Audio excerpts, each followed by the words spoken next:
Welcome, one and all, to Escape from Walt Disney, the podcast where we review movies, TV shows, and short films available on the Disney Plus streaming service, chosen completely at random. I am your host, Tony Goldmark, and joining us once again this week is David Ganssle. I'm here again. And joining us for the first time here on Escape from Walt Disney are a couple of very special guests.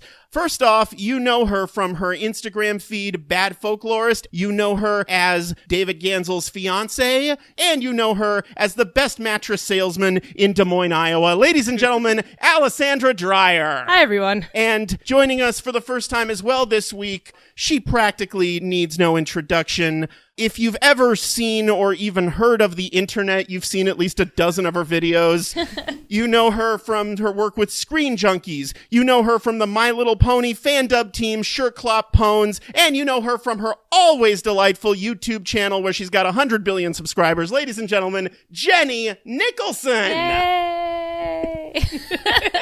Woo woo! How you doing? I still can't believe we got you on the podcast. I mean, I like your content, and I like any excuse to watch random things on Disney Plus. I obviously love your content as well. We met for the first time last year at D23 briefly. You were with Kevin Perjurer of Defunctland at the time, and he recognized me first. Obviously, I didn't recognize him because his face is a secret. Yeah, his face is a... Wait, he doesn't just look like a wax statue in real life? Well, no, he's I'm like afraid hideously not. deformed. And you were there, and we got a picture, and that was awesome. And then you and Alessandra ran into each other at, of all places, the Knives Out premiere. Yes, indeed. Yeah, it was sick. It was wild. Great movie and great party. Oh, absolutely. Absolutely, yeah. I was just sitting at home getting text messages of all the cool people who were at the party. Wow. It was a lot of cool people. It really was. I still keep on thinking about looking at Mark Hamill dressed like a farmer the entire time. It was like the best image in my head of the whole premiere. Like I said in my one movie later for The Rise of Skywalker, if you're looking for a good follow-up to The Last Jedi, go see Knives Out. Yep, the best ending to the trilogy. Oh my god, good. absolutely. It took a very weird turn, but I'm very satisfied with how it all ended. It's a little bit of an up. AU fanfic, but it worked for me. It was interesting to see Yoda in human form in that movie. Yeah. And talking normally. That was... But the movie we are about to watch here on Disney Plus today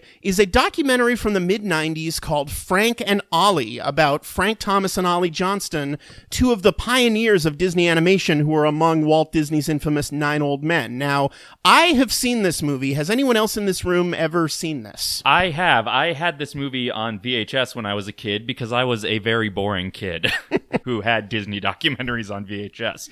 It actually came in a 3-pack with this and The Reluctant Dragon. It's a weird combo. And then, well, they're both documentaries about Disney. I mean, one's very whitewashed, of course. I would say. Reluctant Dragon was right around the time of the Disney strike, and it was depicting Disney as, this great place where all these happy people work. Well, I guess meanwhile, this might do the same. I don't think this touches on the Disney strike particularly. It does but it'll be very sunny and cheerful. Right. Then the other movie in the 3-pack was one of those, the story of Walt sort of videos that didn't really tell you anything you didn't already know about Walt. But I remember liking this when I was a kid, even though it was very slow because it's a documentary about some very old men. So I couldn't get any of my friends to watch this with me. So finally, I have catharsis for that as I'm going to watch it with my friends here today. Yeah. How old were you when your friends didn't want to watch Frank and Ollie? Probably 32.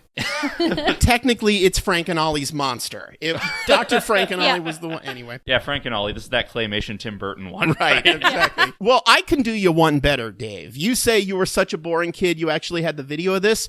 I was such a boring kid, I saw this in theaters. This was a very limited run. It only played in the big cities, but I lived in a big city, San Francisco at the time. I remember I saw it at the Embarcadero, this 4 or 5 screen theater that only screened indie films, so I almost never went there. But I saw that there was a documentary about Disney animators, and I really wanted to see it. And you're right, it is pretty slow. It's definitely not attuned to the attention spans of 12-year-olds, but I was such a boring 12-year-old that I really, really liked it. And I actually recently rewatched this on Disney Plus, of all things. I just felt like watching it one day, and I think it holds up. I really still enjoy it. Now, granted, yes, it is still a documentary about 2 very, very old men, but it's extremely charming as far as I'm concerned. It's basically a story about the greatest bromance in the history of animation, because these guys were best friends their entire lives. I mean, I'm a little disappointed it's not a dog movie, but it sounds like it's tonally similar. I think there are some animations of dogs in it, I believe. Is it like a pug and a chihuahua with an unlikely friendship? They do show some clips from Lady and the Tramp in here, so similar. You can get your dog Okay. fixed that way, yeah. Well, I have a deep affection for documentaries about eccentric old men anyway, so I feel like this is going to be like square in my wheelhouse. Excellent. Without any further ado, let us watch Frank and Ollie here on Escape from Walt Disney. The longest-running live comedy music concert series is almost here. Everything about this is dumb and so am I. Here we go. MarsCon is happening February 28th through March 1st at the Hilton Minneapolis St. Paul Mall of America, featuring the world-famous Dementia track with performances by the Great Luke Ski, Devo Spice, TD's Kyle and Lynn Zilla, Mikey Mason, Mark with a C, Beth Kinderman and the Player Characters, Cornflake, Brett Glass, Carl Brown, Michael William Hunter, Il Nej, and this year's music guest of honor, Lauren Mayer. Mom's menopausal with a teen in puberty, not a pretty sight to see. Around here no one talks when we can yell, 'cause we're in hormone hell. Plus Dementia Water Aerobics and merch at Table 27, Dementia Smackdown Wrestling, and more. Be sure to pick up your copy of the MarsCon 2020 Dementia Track Fundraiser MP3 album with over 4 hours of live music and comedy recorded at MarsCon 2019 for just $20. Visit MarsConDementia.com and click on Shop. I'm so happy the way that song came out, and I'm absolutely shocked that we put it together in a week and a half. Registration for a weekend badge is $70 at the door. For more info on MarsCon, visit marscon.org. Thanks for listening, funny music fans, and we will see you at MarsCon 2020. Peace. Audience, please. Okay, we just saw Frank and Ollie, first released to theaters on October 20th, 1995. That was very charming. I'm not sure if there's much of an audience for this movie outside of really hardcore old school Disney animation fans, because outside of the Disney animation Inside Baseball, it really is just a movie full of old men just kind of doing stuff. It's two old men going about their day. It's kind of what I picture when I hear about Carl Reiner and Mel Brooks having dinner together every night. Yeah, except without the constant great jokes. Without the energy. Yeah. I mean, they're very old. They don't have that much energy left. Yeah. They are indeed. They were both 82 when this movie was made. The director is Theodore Thomas, who I have to imagine is Frank's son. He is indeed Frank's son. It's almost like the guy just really wanted to make some home movies of his dad before his dad passed was really away. old and he wanted to celebrate. And he wanted to document it, and he got Disney to pay for it.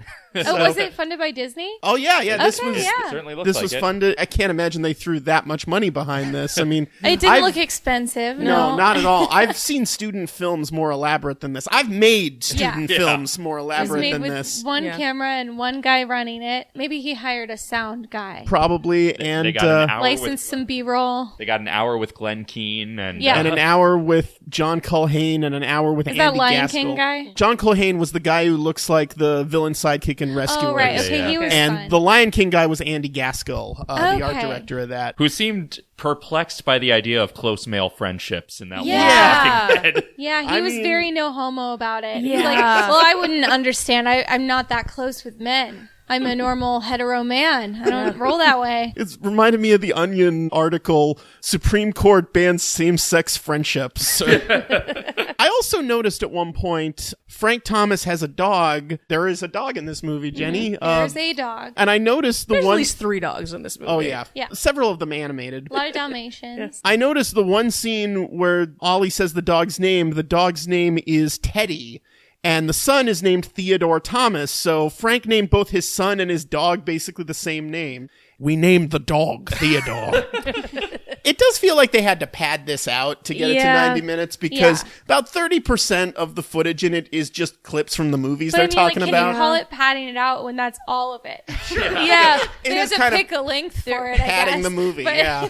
They were trying to get however long it needs to be to qualify for best documentary short. Exactly. Like, or whatever. Yeah, they're like, okay, 90 minutes for good. Boom, yeah. Which didn't work, but No. what are you going to do? My guess is that the director just wanted to capture the feeling of spending a day with his dad and his his dad's friend. And not really tell a documentary story so much as just, hey, kids, we're going to go to Grandpa's house and he's going to tell us some stories of the days he used to work for Walt Disney. Yeah. You've just got a bunch of riveting scenes where Ollie Johnston asks his wife, how many shoes should I pack for the trip? Or the riveting shaving scene of Frank Thomas, which is right up there with the Death Star blowing That was up. also weird. You could tell it was almost shot sequentially. Like, the beginning had a lot more B-roll of making small talk with his wife, or shaving, or taking out the trash, and they chat with each other. And then you could feel the point in the documentary at which they gave up on getting that kind of footage, and it was just talking heads. Sure. All right, he was tired of moving the camera around. It's heavy. He doesn't want to drop it. There were a lot of different interview setups with Frank and Ollie, which is interesting. With everyone else, it kept cutting back to the one angle. But there were a couple different setups where it's Frank and Ollie together and a couple where it's them separate. So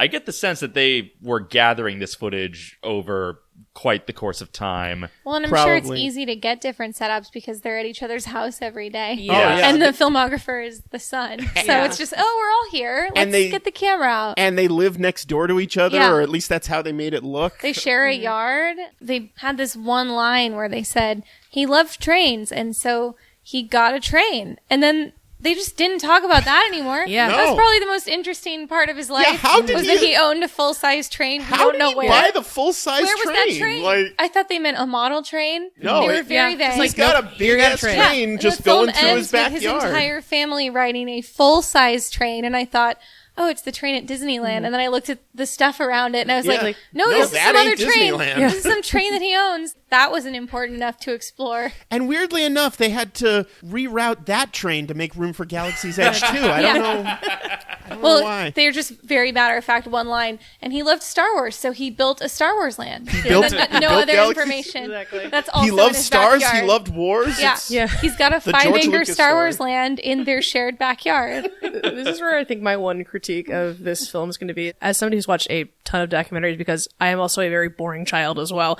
Something I've noticed when you have a family member or someone who's really close to the subject is that you may get a lot of really great footage, but you don't get a lot of as probing questions because, like, we talked about this a lot. Because they all know it. Yeah, exactly. Granted, Dad's got a train. Yeah. He doesn't think that's weird. Yeah. I kept getting in my head about knowing that his son made it because there was more candid footage of Frank, like the scene where he's shaving. And I was thinking how weird it is if you're the documentarian of your own family, like that his dad is shaving and telling some anecdote. Let me go get the camera. And then I was thinking, did that happen? Or was it that he wasn't shaving yet and his son said, let's get some B-roll. Why don't you go shave and talk about being an animator? This is very drama-free. There's really no conflict in this movie whatsoever. I mean, you don't always expect that for a documentary, especially one like this that is just talking heads about old guys. They talked about, they had creative arguments, but they worked through them. Yeah, they don't actually show any of the creative arguments. They just say, they had creative arguments. Just trust us. Yeah, I wish they had given some examples. If they had gotten somebody else to come in and dig a little deeper, I think we would have gotten these really interesting stories. But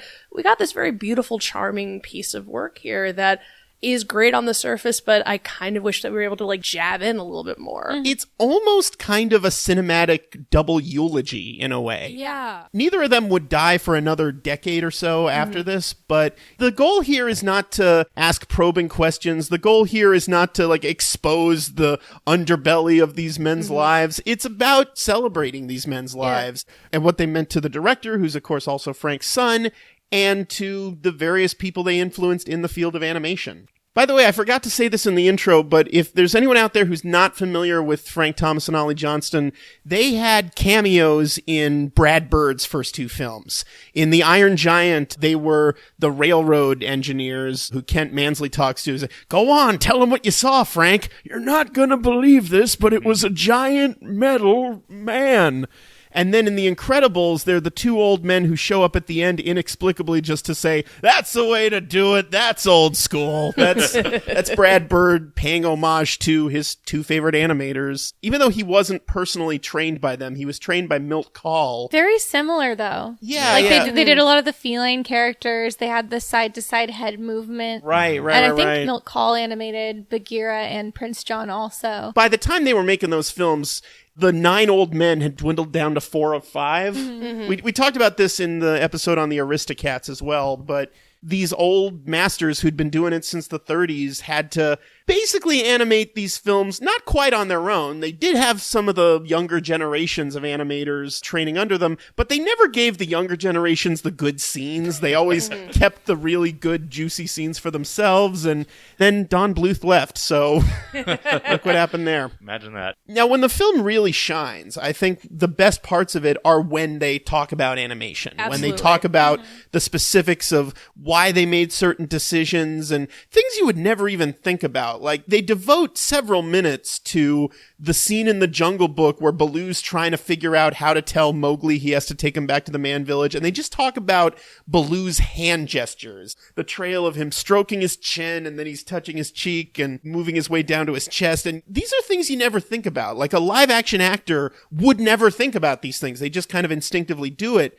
But you realize watching this, in animation, you really have to think about every step of that. Yeah, and they even had to be conscious, like, oh, he's delivering this news for this length of time. He's already scratched his head. So it's like they're also struggling not to repeat gestures, which is something that, again, a live actor wouldn't think about. And you see stuff like the scene in Pinocchio where he's in the cage and the cart is moving along down the road and the cage is going back and forth and he's trying to whistle for Jiminy. And you see just the raw pencil animation of that scene where they have to adjust for that cage moving all around in real time. And they never really comment on it in the movie, but man, that is intricate, the way they had to work that stuff out. And it does kind of make you mourn a dead art nowadays, because now that Disney has not only abandoned 2D animation, but they're remaking all these classic 2D animated films as boring, soulless CGI monstrosities. There was one scene in particular here that made me mourn the fact that even 2D animation is done today is all done with software. Right. It's mostly done with digital puppetry, even when it's hand-drawn elements. When they were going over the scene where Archimedes is laughing in Sword of Stone, and the way he's just rolling all over, you can't really do that with flash techniques. No. You can't really do that with Toon Boom or any of these other... You can try, but it's just not going to feel the same way. I mean, I guess you can do it, but the system isn't built for it. Right. It can really only be done by getting in there frame by frame. And a laugh is the most instinctual thing people do in their lives. Like, it's not even voluntary. You just do it. And it feels like a real laugh, and it looks like a real laugh. Like, they accurately capture that moment where you're laughing so hard that you can't even breathe. It's something you don't really think about when you just watch the movie. You're just like, well, this laugh shot has taken a while. But when you really break it down, it's like, oh, wow, they actually had to think about how to get a character to laugh that hard. I've seen that shot of Archimedes laughing that hard as a GIF on Twitter, when someone says something ridiculous. That's how iconic it is. And it also speaks to just how much control these remaining 9 old men, the 4 old men, I guess, because Wooly Reitherman by that time was a director, so it was really just Frank and Ollie, Milt Kahl, and John Lounsbury by the end of it. In those last couple decades, they basically ran the show. They didn't get to pick which movies got made. That was still the executive's decision, but they did get a lot of creative input into the film itself, and surprise, surprise, it mostly revolved around, I just really want to animate the character saying this. They weren't really storytellers, but they were amazing character animators. I feel like The Jungle Book is really the apex of that, because that's a film that is built entirely on really good character animation. Like, there's barely a story even being told. I thought it was interesting that one moment when he's paging through his office drawers looking for a particular drawing,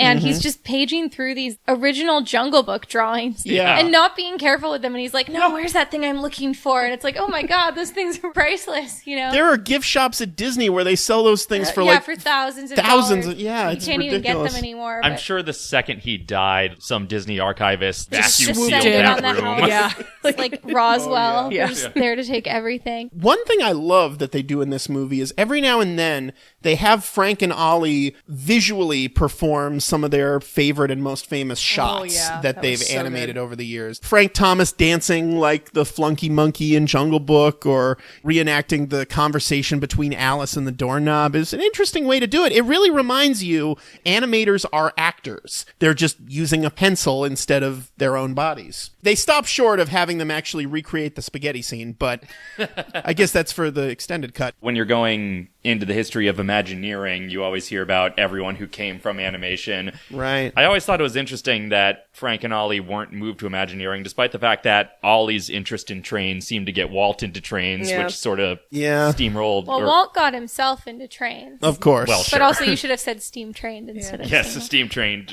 them. Watching this again, I imagine part of it had to do with the fact that they were character guys. Right. And in the early days of Imagineering, they weren't really bringing characters to life. No, not at all. The other big train guy at the studio was Ward Kimball. And he went over to work for Imagineering. So I think Walt's like, I've got my train guy. Yeah. Another great moment I loved is when Frank Thomas is just talking to his dog and he points out, you know what I like about you is that you've got smile lines and not a lot of dogs have that. It makes you look like you're thinking. It makes you look like a real person. And it's like, wow, he's really bringing his work into just everything. Yeah, you could tell he was imagining how he would animate the dog. Yeah, even though this is decades after they retired from animation, I don't know if they worked on Fox and the Hound. Obviously, they worked on The Rescuers because they show some clips of that. But I think The Rescuers... I guess they didn't, because if they did, they would have shown a lot of clips of it. Probably. It doesn't seem like they skipped a single movie they worked on. Sure. The pacing was very, okay, here's everything. So yeah, I'm pretty confident they didn't, just based on that. Early on, they talked about the different things that drew them into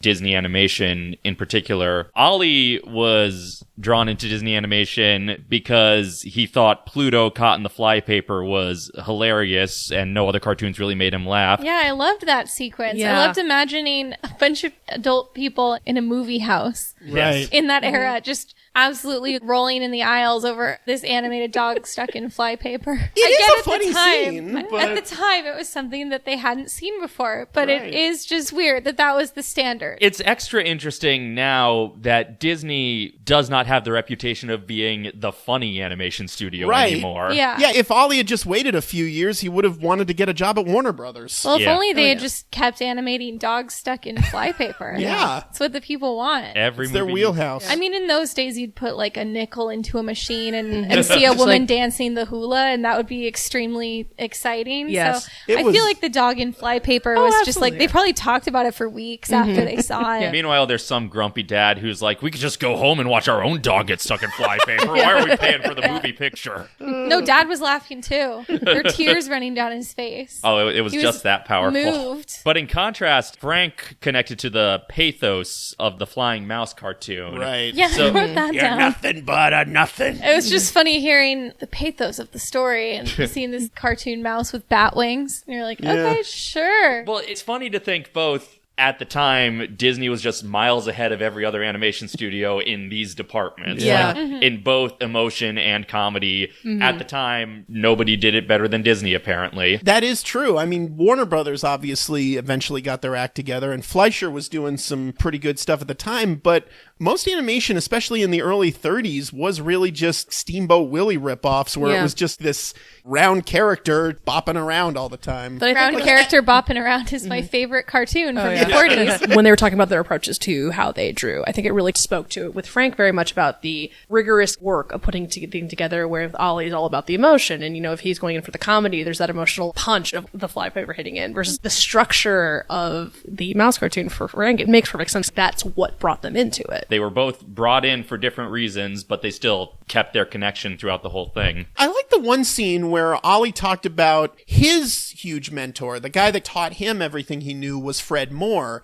and he still has one of Fred Moore's original pencils taped to the window of his house, and he shows it to the camera and says, there's still a little bit of lead in it. I might save that for something really special. And we never find out if he ever did use it for anything, but you realize, wow, even these legends, even these guys that influenced everyone who came after them, they were still influenced by who came before them. They were still fans of these people. And Frank Thomas at one point says, there wasn't a day that went by that I didn't think I was in the wrong profession. Wow, even everyone's got insecurity. One thing I thought was interesting is that we learned that the whole character of Thumper came about because they had a pack of child actors doing all the bunny voices, and one of them did a really bad job. Right. And then the animators were charmed by this little kid who sounded weird and just designed Thumper around that. Well, he was basically an over-energetic Gene Belcher type, where he's just like, look what I can do! Just clearly trying to get attention. He just sounded weird. He didn't sound like the other kids. But you know what? It did give the movie the spice it needed. It wasn't originally going to be like a boy and his friend's childhood movie. It was they didn't know what it was going to be. I guess beautiful scenery of a forest. I also thought it was kind of fun how they related Bambi on ice with Frank's experience trying to learn how to ice skate and failing miserably. Frank again connected to the pathos, and he had a little bit where he was talking about Charlie Chaplin and pathos within comedy. Clearly, he very much looked inward and put all his own insecurities into his characters. Definitely. Most creative types today can relate to, I think. They had a brief scandalous nude drawing. Oh, yes. That was quite shocking, and it happened very early. That got the movie the PG rating, because they were talking about their... And it was in like the first 10 minutes, too. Their early days in art school, and it shows a nude drawing. Scandalous. It was very scandalous. There was the nude drawing, and at one point they say, damn. Right. And that gets the PG rating. Meanwhile, The Hunchback of Notre Dame, which came out the year after, had the whole Hellfire sequence, and that got a G. Freaking MPAA. I think they were trying to get a PG rating because they didn't want little kids to think, this is a movie for me. It's not that it's family unfriendly. It's just family uninteresting. Yeah. Sure. They lived in a boarding house together for a time when they were still bachelors. Again, it's a one-sentence mention, which I feel is inadequate. They briefly say that the landlord had a son who would hold funerals in the backyard called grass funerals. Yeah. He would bury grass that had died. And I wanted to know more about that child. They didn't deliver What happened that. to him? Yes. Yeah. I'd like to see a weird home movie, hour-and-a-half adventure about him. And that child's name was Charles Manson. They talk about living in the boarding house. There's one story where Ollie's talking about, like, I was waiting for Frank to be done with the razor. We both used the same one. And that moment, as charmed as I was by these nice old men telling these stories, that moment felt the most Grandpa Simpson of all the stories. Yeah, a lot of these stories felt pretty Grandpa Simpson. It was like that the you whole have to movie. expect them to start talking about the onion on their belts, Exactly. Oh my which was God, the style at the time. They both kind of dress like him, too. I also love the wild tonal shift, just sort of like da-da-da, and then the Nazis came. It's sort of like, oh yeah! Yeah, and then they just show brief newsreel of Hitler. Yeah, and that they was don't like really the- address it. That was kind of like the Hitler's in most this movie. aggressive this movie got, which is when that shift happens. Like, oh, Well, at okay. first I thought, it's been all sunshine and happiness, and now there will be a tonal shift to the dark times of the studio. And they were just like, well, and Hitler was around at the time, and anyway, we were making the Jungle Book, and you're like, okay, it didn't matter. Sure, Hitler actually didn't matter in this story. Really did. No, they just cut to him for shock value. Yeah, they just were blissfully untouched by Hitler. Yeah. Theodore Thomas is an alt-right troll. You realize that? Yeah. Look, Teddy, this movie ain't going to sell unless we put a Hitler in it. It's Godwin's Law, the movie. The other tonal shift was later on. It's less of a tonal shift, but it was equally abrupt. They were playing the Sword and the Stone scene, and it's this scene of the squirrel crying, and it's the sad music, and then it just smash cuts to Frank and Ollie laughing about nothing. Yeah. And again, that squirrel scene also makes you realize, wow, they really had to think about how to make a squirrel look sad. That is the most heartbreaking scene in the movie, because Sword in the Stone, let's be honest, Divorce from Memberberry is not that great a movie, Yeah. at least Wow. Disney's version of it. I like it, but not... I haven't seen it in a long time, so Yeah, I'm not it's sure. But one of Years. the To best... watch it every day. Oh, really? And eat bread with only jelly on it. That's my 3-year-old life. Oh. Yeah. My favorite snack and my favorite movie. Yeah, I ate it on a little tiny table. But the squirrel scene where the squirrel's just heartbroken that Arthur's now a boy, even though she was kind of getting really aggressive with him when he was a squirrel, but maybe squirrels have different standards. I mean, we covered The Wild a couple months ago where the squirrel was hitting on the giraffe, so maybe all squirrels are just sexual predators. Your world of- thoughts? Disney animation is full of sexually aggressive squirrels. Duly You guys noted. noticed the concept art of Geppetto, but he looked like Big Pinocchio? Yeah. I think that was a caricature of Frank Thomas. Oh, I wanted I it to think- be Big Pinocchio. Would have been better than Drew Carey. Yeah. They did kind of look like each other. Why on earth wouldn't artists do unflattering of course. caricatures of each other? I just liked trying to figure out what was going on based on the caricatures. Like the one that stood out to me was they had written Glamour Boy and drawn one of them looking glamorous. What did he do to He probably Glamour just Boy? combed his hair. He probably That's- he probably had pomade in, and they're like, Yeah. Oh, Glamour Boy's back to work. Shined his shoes, Glamour Boy. What'd you do? With your shiny shoes, Glamour Boy. They were simpler times. I don't want Oh, did fop, your wife give goddammit. you a I'm Dapper pocket Dan square for man. this code, Glamour Boy? Look who thinks he's off to the county fair. Glamour Boy himself. Do we want to talk about the vintage Firehouse 5+2 scene? That was so great. They showed a clip of, I believe the special's called 1 Hour in Wonderland. I know I've seen other clips of this same special on other Disney bonus features, but I've never seen the special in its entirety. I think parts of the special are on some 2-disc set of the 1951 Alice in Wonderland, which, of course, the special was made to promote. And clearly it was a Christmas special because the band's playing Jingle Bells. Yep. And Yeah, why maybe else? that's just what they know. Yeah, I guess so. It was this weird scene where Walt is talking to, I guess, the host of the show, and Walt's saying, you know, various members of my animation team are in this band called the Firehouse 5+2, but I want to assure you, they never let their music get in the way of their work. Do you understand? They never let their music get in the way of their work. I am not ironically setting up a comic premise here. Not even remotely. And then he goes to this weird magic mirror on the Well, wall. he throws it over to the magic mirror. Yeah. And he says, play the clip. And then there's like an adult man live action face in the magic mirror. And it Who I says, believe- Yes, master. Yeah. I believe it's Hans Conried playing the okay. magic mirror in this special. Well, I it's- recall from the other clips I've seen from it. No, it's the imprisoned spirit of Obi Works. well, Just sure. constantly tethered to the man. And it shows the animators all in one room together, because of course that's how it works. Yeah. The animators didn't have their own separate offices or anything. One of them is literally just drawing this really exaggerated frame of the White Rabbit just kind of going, whoo!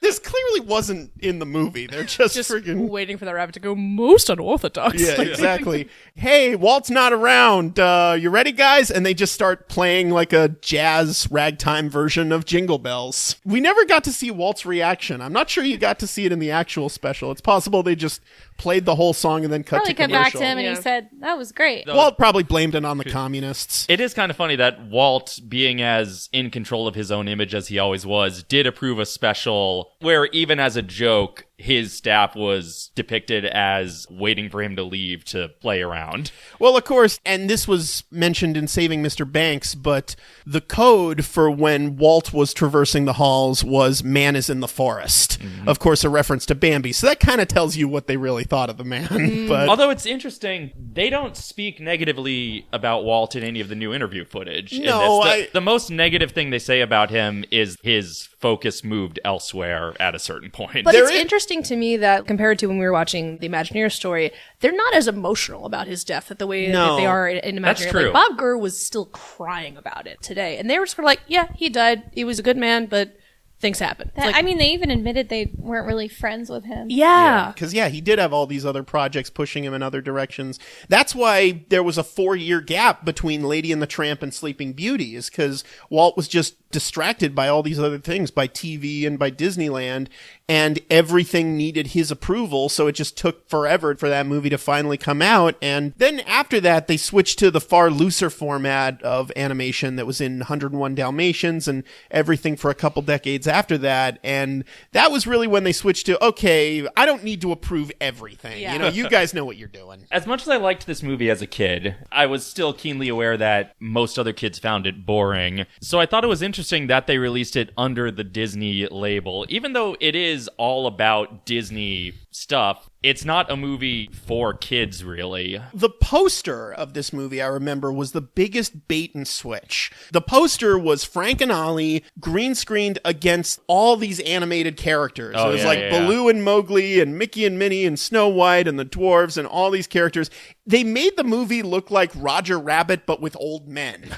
Wow, I want to see that movie. And then the actual movie is just, again, these boring talking heads of old men gibbering on about onions on their belts. It was really just nice to see two people that obviously found their soulmates with each other and really just be able to kind of like give each other a look and know what the other person is thinking. I feel like I don't often see that very healthy type of masculinity ever. It probably helped that these guys weren't athletes or war heroes or something, though Yeah. I believe they did both serve in the military, but Who didn't back yeah, then? exactly. Everyone had to. Frickin' draft.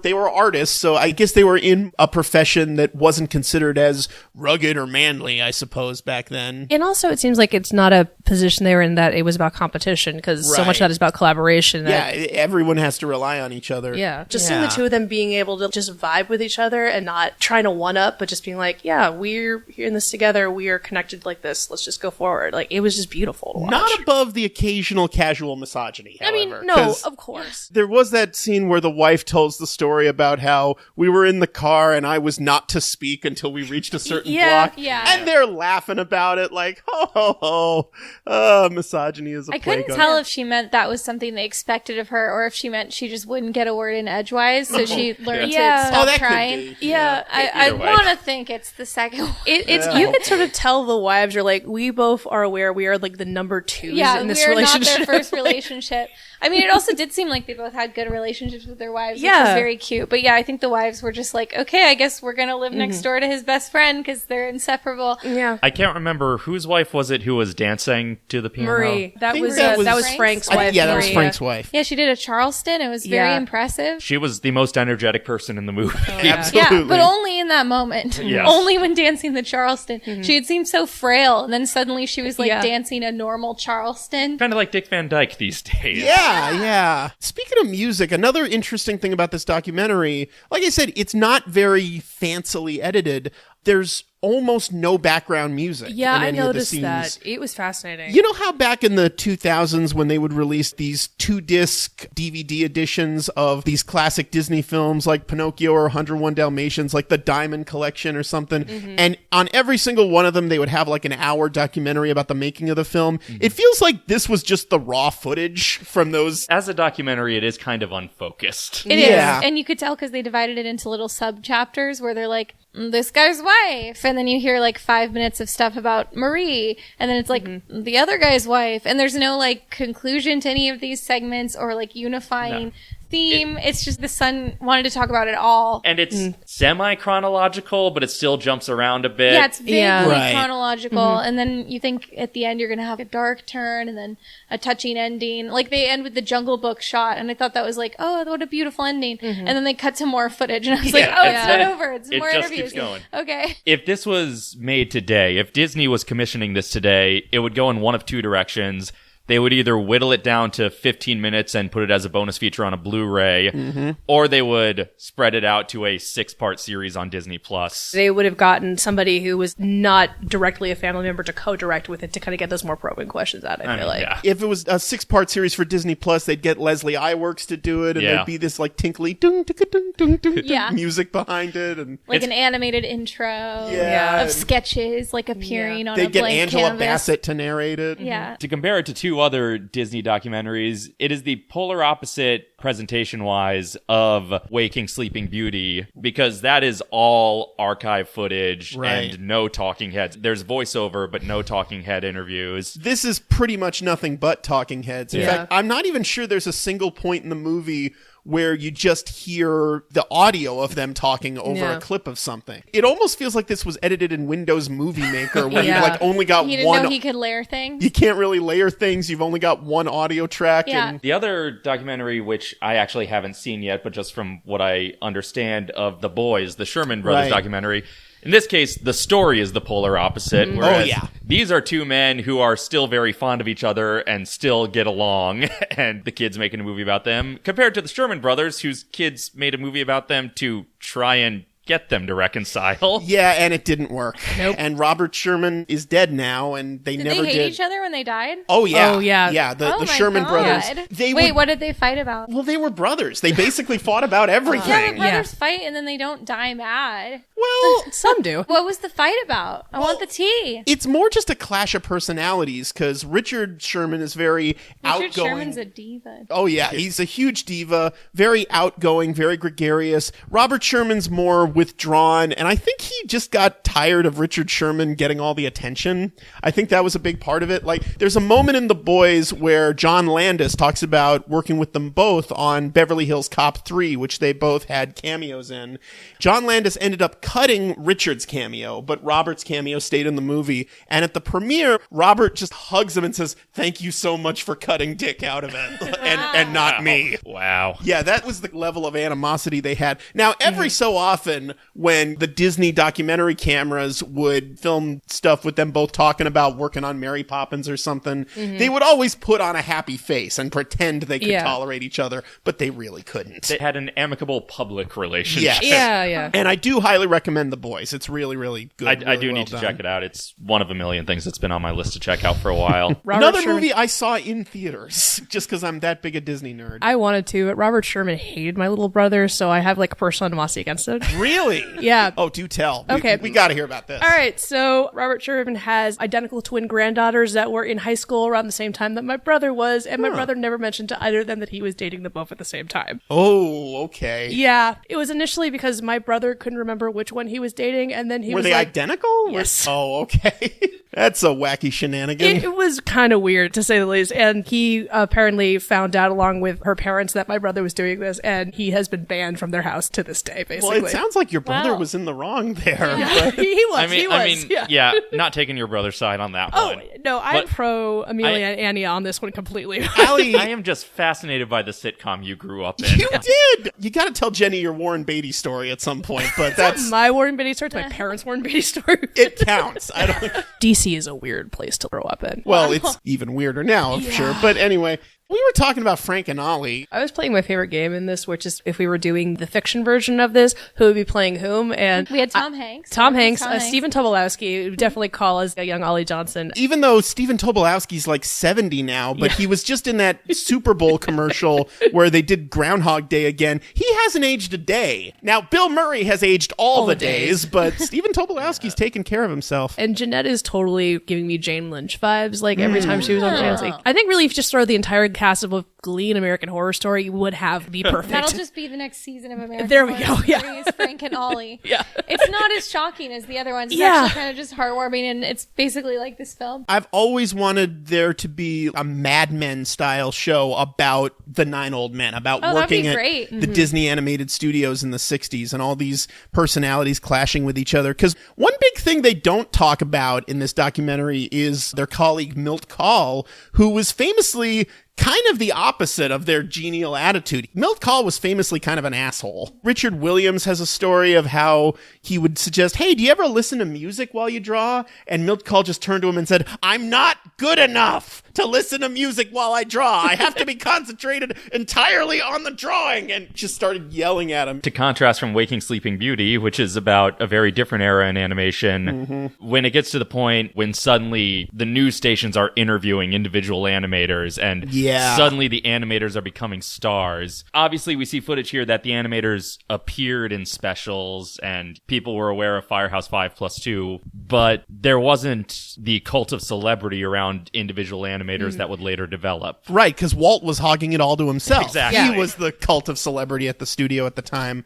And another big difference between animation in Walt's era and a couple decades after and animation in the Eisner era is that during the Eisner era, suddenly he imposed deadlines on every movie. Before then, the top brass at Disney was just like, yeah, the movie will be done when it's done. Sure, take 4 years in between Sword in the Stone and The Jungle Book. And suddenly, every movie, okay, this has to come out at Thanksgiving, so we have a big Thanksgiving Day release for our stockholders. Yeah, that's the moment where it stops being a family company and starts becoming a company run by business people. Absolutely. Yeah. For better and for worse. Exactly. Yeah. Because I'm not sure we would have gotten movies as good as Beauty and the Beast or Lion King, for example, if they hadn't switched to a more story-driven format for making their films. But you can't help but feel like they did also lose something along the way. I had not known that Alice in Wonderland lost $1 million. Oh, yeah, that was a huge... I was kind of happy to learn it because I never liked that movie. Really? So now it scared me. When it finally made money, when it finally became revered as a Disney classic, was when it was re-released in 1974. When emo kids started to exist. Well, hippies in particular.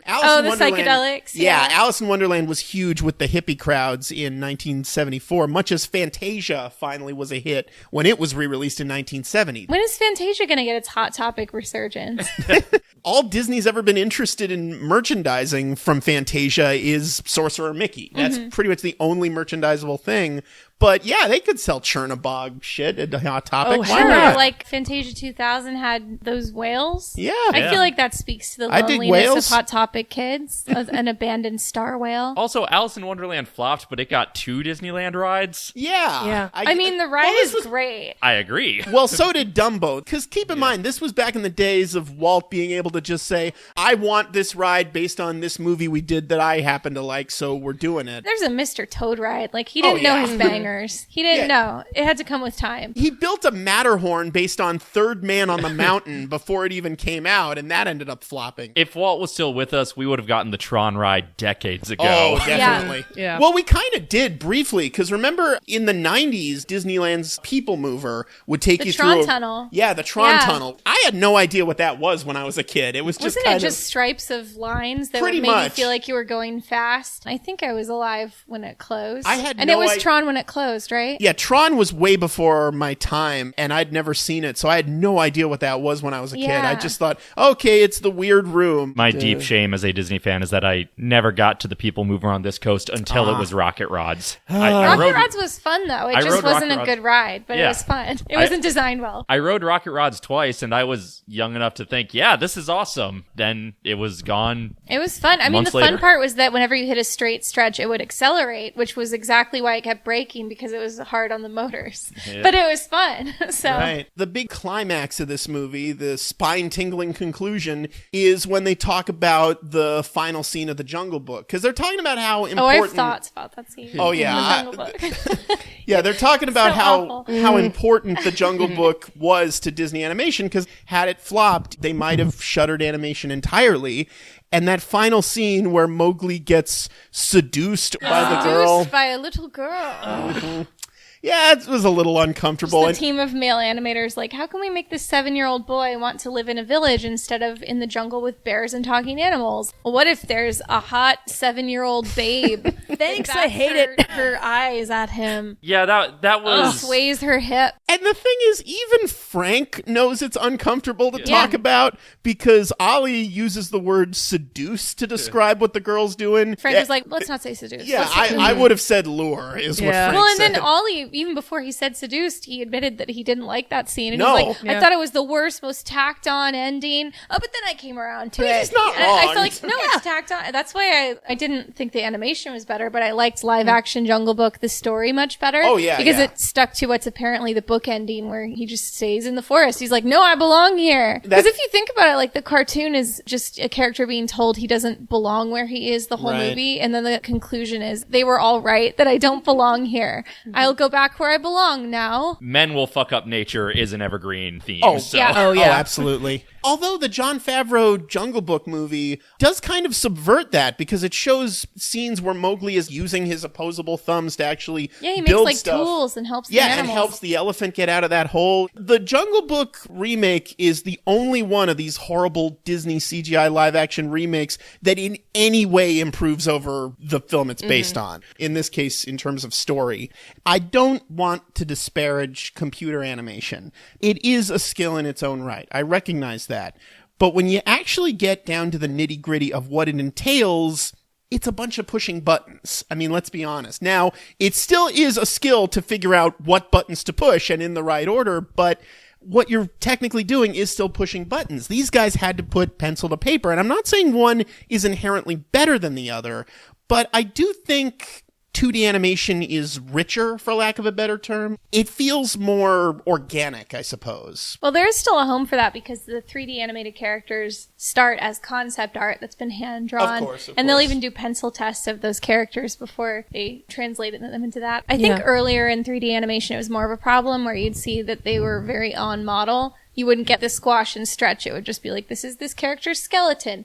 And this is the way they move, like Polar Express, just like weird Uncanny Valley Nightmare. And I think now they're more literal about moving 2D animation onto the new software. And you see a lot more dynamic stuff. Like, especially in the new Disney Princess movies, seeing them being able to put the Glenn Keane art style onto the new art. And of course, they've still got Eric Goldberg employed by the studio to do like little bits of 2D animation for every 3D film they put out. Several years ago, I went to DCA with Morgan, and as we walked into the park, there was just randomly a sign that said, available to annual pass holders only.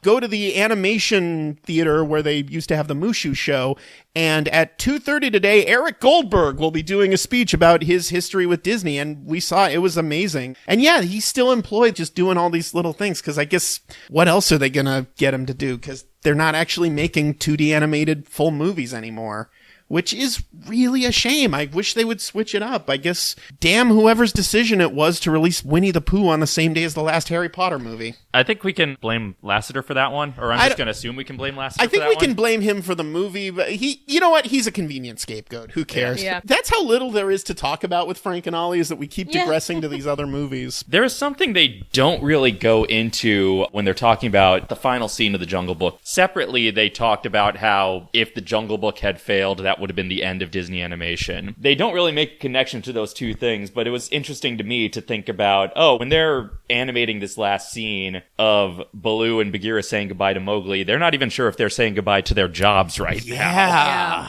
That hadn't even occurred to me until you said it. My God. I feel like that's something that a more probing documentarian would try to get someone to bring up. No, absolutely. But this is just a home movie that Disney funded. So. Yeah, which, as a home movie, it's very charming. It's basically half discussion of the technique of animation and the history of animation, and half just hanging out with your grandparents. Yeah. There's that one weird man. I don't know which man it was. Every time it cut to him, he would describe things like he was a serial killer in just the driest way. So I wrote down the quote, "Tramp, being a dog of the streets, is not used to eating such a wonderful meal." It was just such a weird clinical way to describe this scene that we've all seen. I want to say that's John Canemaker. He's definitely an animation historian. He's not an actual animator. Yeah, every time it cut to him, I was just really amused by it. He was so rigid. He just described everything like a space alien. Yeah. Hello, I am a human man who enjoys your animated pictures. You see the dog share its meatball with the other dog, and you know that they are in love. And it's like, okay, yeah. Sure. I mean, he's right. Yeah. I mean, they do break down why the spaghetti scene is so iconic. Well, I mean, everyone else talking about it's talking about the strength of the animation, and he's just like, Tramp is excited to eat such a fine meal. There's a reason that spaghetti scene has been one of the most parodied scenes in Disney history, or hell, in cinema history. I mean, the second episode of this podcast, we watched a horrible 90s Disney film called Meet the Deedles, where they actually parodied the spaghetti scene, but they're eating worms. I can't believe the randomizer picked Meet the Deedles as your first film. The second one. Oh the first film was Smart House. Oh, what? That's great, Another though. film with random Hitler That's a great imagery. pick. That feels like if you were lying and you just said it was random and you're picking like fun ones on purpose. This episode proves that's not what you're doing. We didn't like Smart House, I gotta say. We didn't. Oh my God, no, I just Nothing happens until the last 15 minutes. Smart House is an amazing movie. I was actually so shocked because I felt like that was one of the iconic ones that was always on TV when I was a kid. And my sister was visiting and revealed she had never seen Smart House. I thought she was gaslighting me. It seemed impossible to me. But we watched it and it was a great time. It's one of the 5 things I've used my Disney Plus subscription for. I mean, I'm glad you got something out of it that we I haven't didn't. watched The Mandalorian, but I've seen Smart House and the Richie Rich Christmas spinoff. Which is great, by the way. The scene where they're at the party and the boy band video starts playing and the boys just That's the best part. Jump, jump, the house is jumping, and they all know the choreography. It's the best. And that, that's what 10-year-old boys do when they're hanging out with other boys. They dance to boy band music videos. We've gotten to the point where we're renegotiating previous episodes, so I think, unless anyone's got anything else to say. I wasn't going to leave without talking about Smart House. It is time now to ask the most important question of this podcast in a segment that I like to call, What's the Attraction? Frank and Ollie is obviously going to be the most watched title on Disney Plus, because why would Disney have bought Nat Geo and put all that stuff if there wasn't an audience for boring documentaries that are almost objectively interesting? So how is Disney gonna adapt Frank and Ollie to the theme parks? Dave. They're going to reroute the railroad into some old guy's backyard. Oh. Allie. We're going to go to the Imagineering Pavilion and we're going to have Frank and Ollie's Magical Journey, where it is a game where you step on the tiles and you get to see a little clip of each of the films that they've done. Jenny? Okay, I'm putting it in Marvel Land because they need a third e-ticket. And you board a motion base. It's a primarily screen-based attraction. Of course it is. And so you go into this amazing, exciting animation studio show building. And it's kind of like the Midway Mania ride dynamic where you're whirling around and everyone's going like, whoa, from like the fun, whippy motion. And then you screech to a stop in what looks like a living room that was furnished in the 1970s. And a projection of Frank and Ollie starts telling you anecdotes. It's a modern ride, so it's trackless and it's different every time. So sometimes you're in their kitchen and sometimes you're in their living room, and you can hear talking heads from different people. And like Glenn Keane is the rare Easter egg. Oh my God, that's amazing. Because they didn't seem to have that much footage of him. Yeah. Well, unfortunately, you're all wrong. What they are going to do is they are going to revamp the Incredicoaster and replace all the animatronics with just animatronics of the Frank and Ollie characters going, that's the way to do a roller coaster. That's old school. Ain't no school. Like, where am I? What? It was a giant metal man. Marie, where are my shoes? Marie? So, final verdict, guys. Is Frank and Ollie Disney Plus or Disney Minus? Jenny? Is there like a Disney with just nothing I'm sorry, after I do it? not allow centrist fence sitters on this show. Okay. I'm going to have to give it Disney Minus. Really? Yeah, I mean, I thought it was charming, and I guess I'm glad I watched it, but I don't know if I could recommend it to somebody that wasn't a grandfather. If you're a grandfather, yes. Watch this now. If you're a grandfather this is your end game. You just know old Steve Rogers is watching this every day. Yeah. I'm surprised he wasn't in it. Well, there's a post-credit scene you didn't see where a really old Nick Fury comes out, and You're talking about the 9 Old Avengers initiative. Anyway, Allie. I'm going to have to give this a very tepid Disney Plus. I think sometimes you just need a good chill-out movie, and I think this is that good. I've woken up from a massive hangover, and I just need to watch something right now. Dave? I'm going to give it a Disney Plus, even though it definitely could have used an outside editor who wasn't emotionally attached to the subject matter. None of you are wrong about any of this. I'm going to give it a Disney Plus myself, just because I really love the subject matter, and it is kind of nice to have a movie that's just kind of a nice, relaxing walk through a pleasant day in the park or something. You know, this is the cinematic equivalent of like a hot bath and a nice cup of tea. I was the only naysayer. I felt like I had to be harsh but fair. So, it's like I killed them again. Ruined their memory. Do you have anything you'd like to plug? No. All right. Allie, anything you'd like to plug? Not at the moment. Okay. Dave? Well, if you liked hearing my voice and if you liked hearing Allie's voice, we do a podcast on my Patreon now that comes out every Tuesday. Wait, we do? Yes, we do. Oh, okay. You were there. It's news to you. You were asleep. But... Yeah. So sleeping podcasts are the best kind. Yeah. Just ask the Hollywood Handbook guys. Yes.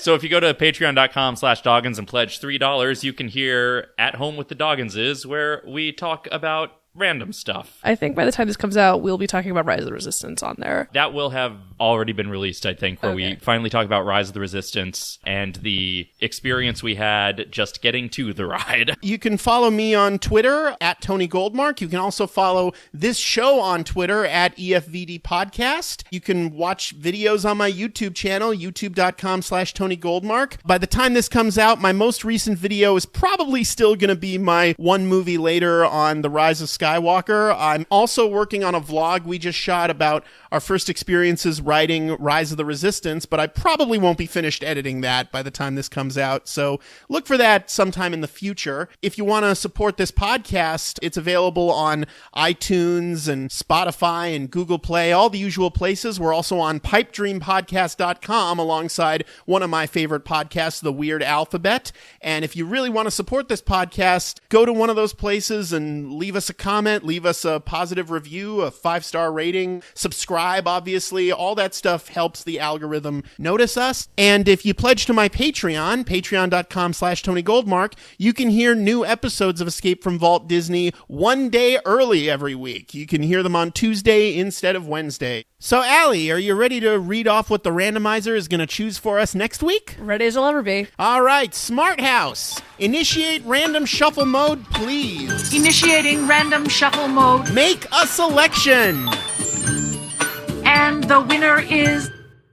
Into the Okavango. Into the Okavango. Is that a National Geographic thing? Let's search for that. Sounds like it. It's a 90-minute National Geographic special. All right, join us next week on Escape from Walt Disney when we shall go into the Okavango.